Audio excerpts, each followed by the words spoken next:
এত ভিড়। চলো এ নাও ব্যাগে ভরো।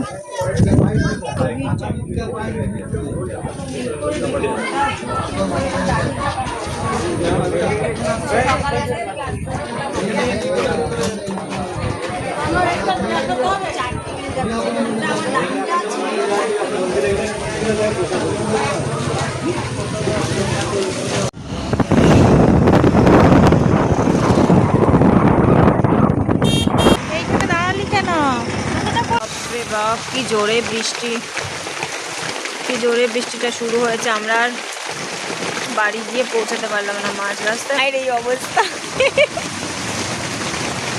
কি তুমি কিভাবে বসে আছো? এই দেখো বট গাছের একটু কি বলে জানো, বট গাছের ঝুড়ি নাকি নেমেছে বলে, সব বলে। ভাগ্যিস সেইখানটা এরকম একটা ছাউনিটা ছিল, মাচার মধ্যে বসে আছি, নাহলে এতক্ষণ ভিজতে হতো।